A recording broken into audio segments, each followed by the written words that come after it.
Let me tell you a story about Charlie from Chicago. For a number of years, Charlie was attending Torah study classes at a local Jewish institute.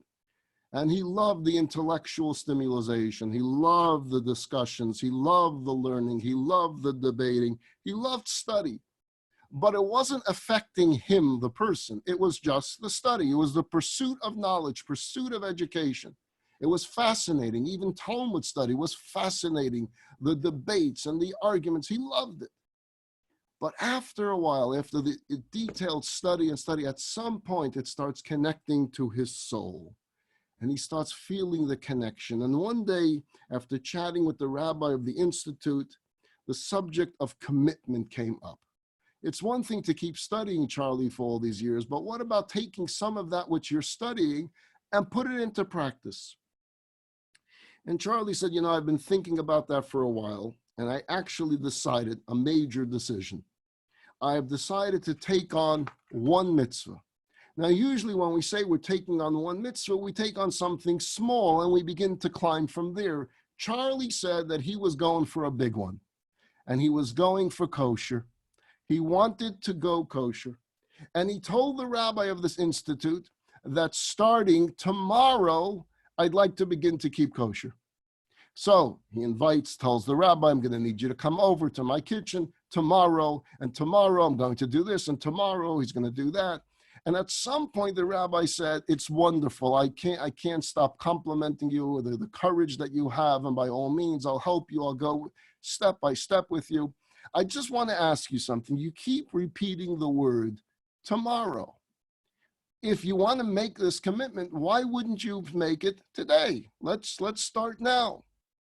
To which Charlie said, don't push yourself. Don't push yourself on me now. I said tomorrow, give me my one day. Okay, no problem. Why indeed did Charlie want to start tomorrow, not today? Well, it's like this. Before going cold turkey, he wanted to frequent one particular restaurant that he went to more than any other place. Now, I've never been there, but I've been told by the people that live in Chicago, it's quite popular in Chicago. It's a fast food place called Superdog. And Superdog was famous for their Superdog. It was a special type of hot dog that people would wait for, and people just love these particular hot dogs. And Charlie was one of the biggest fans of these hot dogs. And therefore, he wanted to visit Superdog one more time and have one more Superdog hot dog before he would say goodbye to this lifestyle for the rest of his life. And so he visits his place just as he had planned, and he's sitting down by this table, ready to dig in, ready to eat what for him would be this last Superdog. As he's about to take this first bite, some friendly guy sits down and says, anyone else sitting here? He says, no. So he sits down.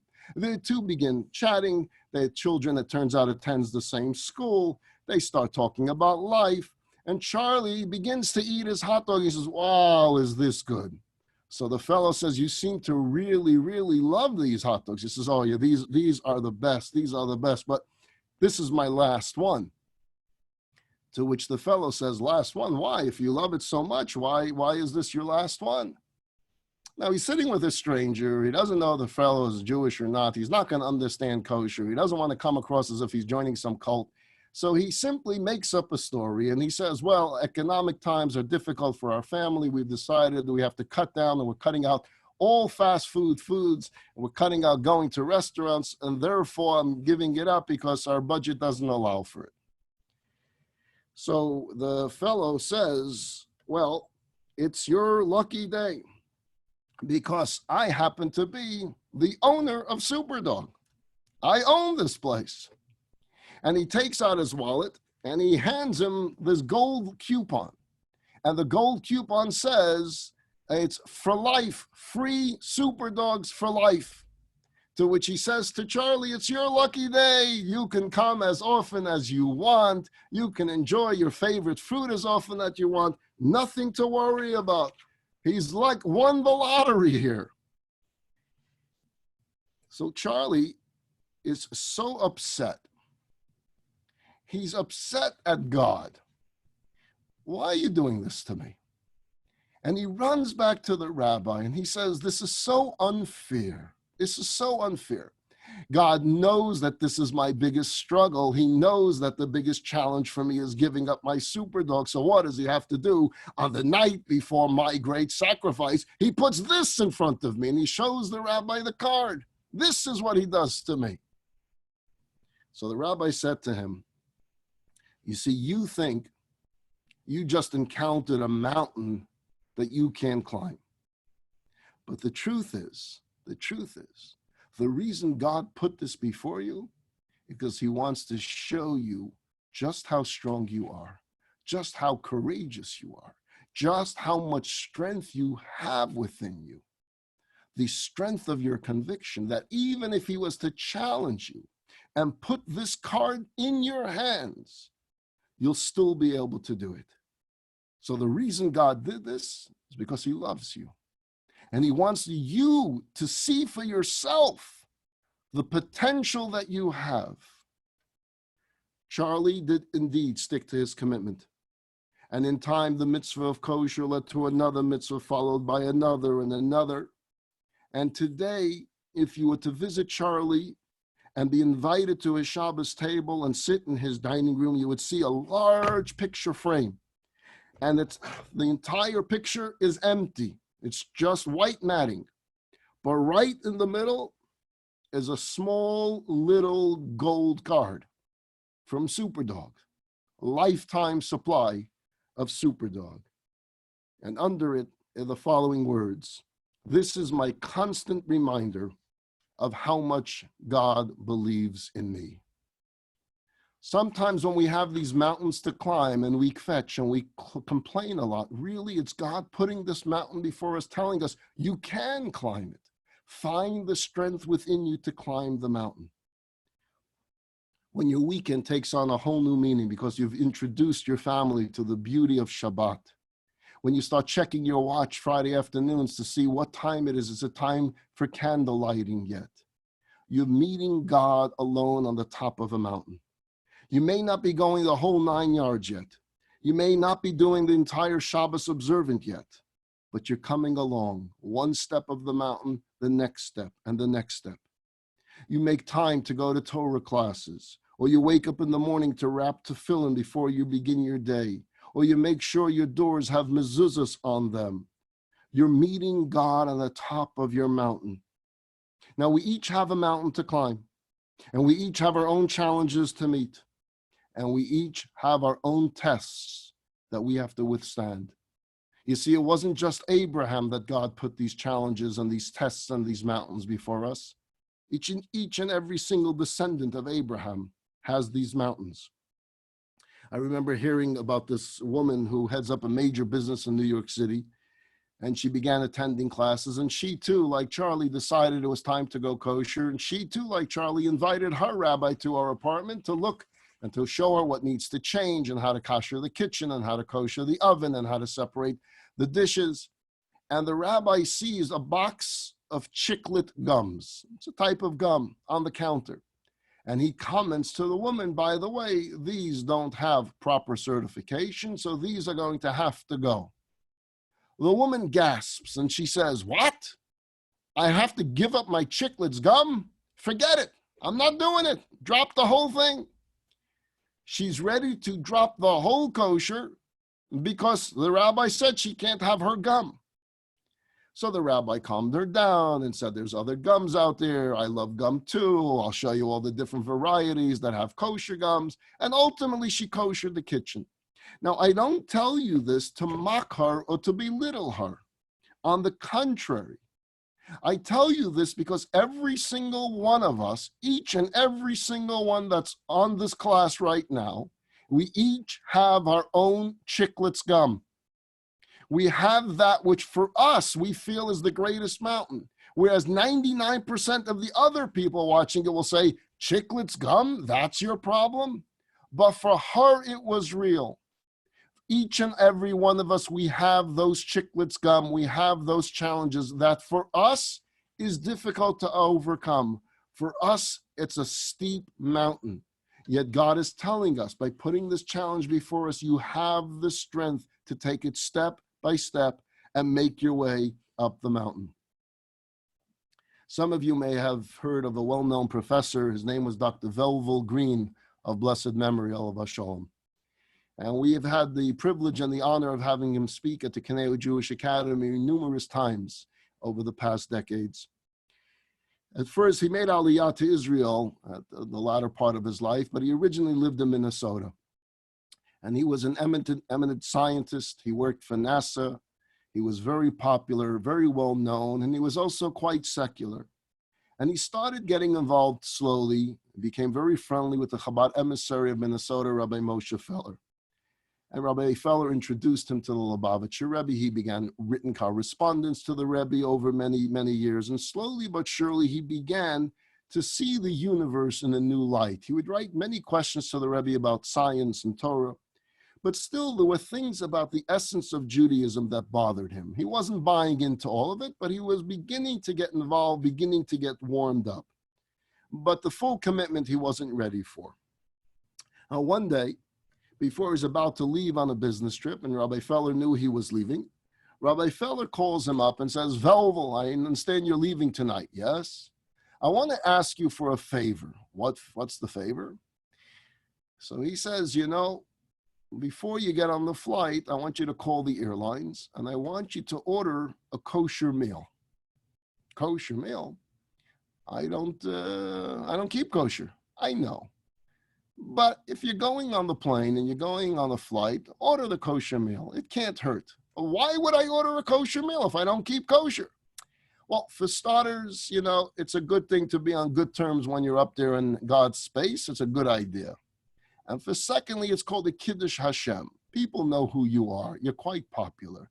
They're going to see that Professor Velvel Green is eating kosher. It will leave an impression on them, and maybe it'll inspire them to keep kosher. So although you're not doing it yet, imagine you have the ability to inspire people. I need to remind some of you that in the olden days, they actually used to serve meals on the airplane. They used to come around with their carts, and they would say, what would you like to have? They're now only on international flights. Now maybe you're lucky if you get some potato chips. All right, Velvel Green says, Rabbi Feller, I think this is idiotic, but is it important to you? Would it make you happy? Fine. He calls the airlines. He orders the kosher meal. Okay, he's on the flight.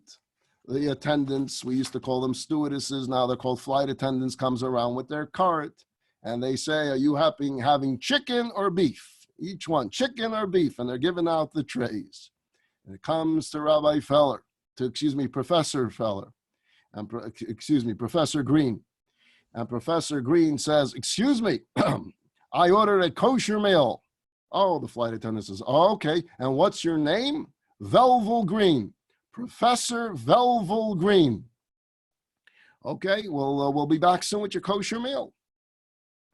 And 5 minutes go by, 10 minutes go by, 15 minutes go by, nobody's coming back. And so Professor Green is ringing the bell. And the flight attendant comes back and says, yes. He says, yes, you told me you're going to get my kosher meal. I ordered a kosher meal. Remember, Professor Green? Every time he says his name, he says it loud. He says it loud so that everyone should hear on the plane that Professor Green ordered the kosher meal because that's what Rabbi Feller wanted.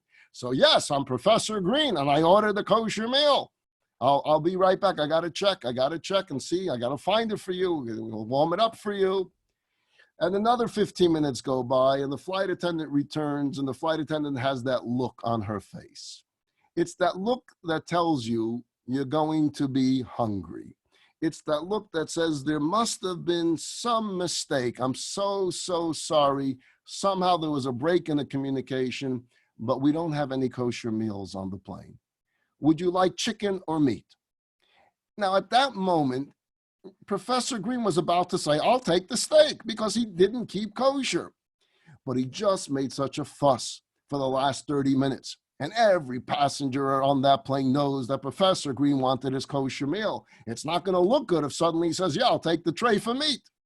So he has to say, no, I can't have the non-kosher food. I need a kosher meal. But they don't have any kosher food. So he's very hungry.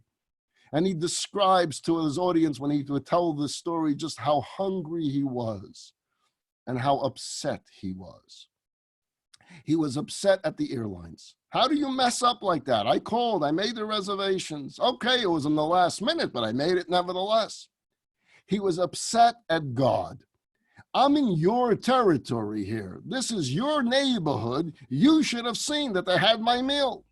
But he said, as upset as I was at the airlines and as upset as I was at God, I was really upset at Rabbi Feller. This was his idiotic idea. This was a dumb idea. I told him it was a dumb idea, and yet he insisted on it. The flight was a stopover, and it stops off at midnight in some other airport somewhere in America. He's got a 1-hour layover. He gets off the plane, and I'm sorry tonight for telling 2 stories about hot dogs, but it just happens to be the hot dog night. And maybe I'm hungry, and maybe I like hot dogs. But the first thing he sees when he comes off into that terminal is a hot dog stand. Different than Charlie's hot dogs, but a hot dog stand nevertheless, and definitely not the kosher kind. And he's really hungry, and he doesn't keep kosher, so he gets online to get himself some food. But he says, no. I'm gonna come right back on this line soon, but first I have some business to take care of. Again, some of you from the older generation would remember that there used to be something called a payphone. A payphone was, if you didn't have your own cell phone, which we didn't have more than 2 decades ago, you would go to a phone and you would actually put in coins and you would make a phone call. Now, some of you may remember, what if you're making a long distance call and you're not traveling with $9.75 in quarters in your pocket? What do? So if you remember, there used to be something called a collect call. By the nodding of your heads, do you remember what a collect call was? Right? The other guy is going to have to pay for the call. So you get on the phone with an operator. You tell the operator, I'm making a collect call. The operator waits for someone to pick up. I have a collect call for you. Will you accept the charges? If they accept the charges, they're paying for the call, and it's an expensive call. But there was one call that was even more expensive than that. And that was called a person-to-person collect call. That was that you only want to speak to one individual in that house. And if that individual is not there, you don't want to speak to anybody. Person-to-person collect call is a very expensive call. It's midnight. He's hungry. He's going to get his hot dog, but not yet. He goes to the payphone. He makes a person-to-person collect call for Rabbi Moshe Feller. Rabbi Feller's wife answers the phone. I have a person-to-person collect call for Rabbi Moshe Feller from Professor Green. Will you accept the charges? She wakes up, Moshe, something is wrong. The professor's calling you collect, person-to-person collect. Should I accept the call? Of course, accept it. So she accepts the call. And Rabbi Feller gets on the phone. Professor, what's wrong? What's wrong? Thinking the worst. He says, Rabbi Feller, you remember you called me, you told me that you wanted me to go ahead and order a kosher meal. Yes, I remember. And do you know that I did that? And I'm very proud of you. Thank you very much. Well, I will have you know that they did not have my kosher meal. I will have you know that I was up there 35,000 feet up in the air in God's territory, and I was starving, and I was very, very hungry. I will have you know that my flight has a stopover. I will have you know that I am 10 feet away from a non-kosher hot dog stand. I will have you know that I'm going to buy me not just one, but I'm going to buy 2 hot dogs. But I didn't want to buy it until I woke you up to tell you that I will think about you every single bite I take. Rabbi Feller says, thank you so much for calling and for notifying me. And I hope you have a hearty appetite. However, I have one thing to say to you, and that is as follows. Professor Green, in every one of our conversations, or I shall call them debates, you always challenge me with the following question. Can you summarize all of Judaism in one sentence? That was always your challenge. Can you give me the bumper sticker of Judaism? What's it really all about? You keep giving me these long discourses. I like to hear things summarized. What is it all about? And you've always told me you've never been satisfied with my responses. Well, I have a new one for you. All of Judaism, Professor Green, everything that you want to know about Judaism, about God, comes down to this. Can you hang up the phone with me and walk by the hot dog stand? Good night, Professor. And he hangs up the phone. Now the professor says, well, this guy's nuts. I always thought he was crazy. Now I know that's all of Judaism. If I could walk by this hot dog stand and get on the next flight, that's everything. Get out. And he gets right back online. He's about to order his hot dog. And he says, I froze. I just froze. Because at that moment, it hit me. This is what Judaism is about. God has a personal relationship with each of us, and we each have our challenges, and we each have our mountains to climb. And this is my mountain right now. It may be small. It may just be about a hot dog. It may just be, do I have the strength to walk away? But this is the challenge that God is putting before me right here and right now. This is my Abraham moment.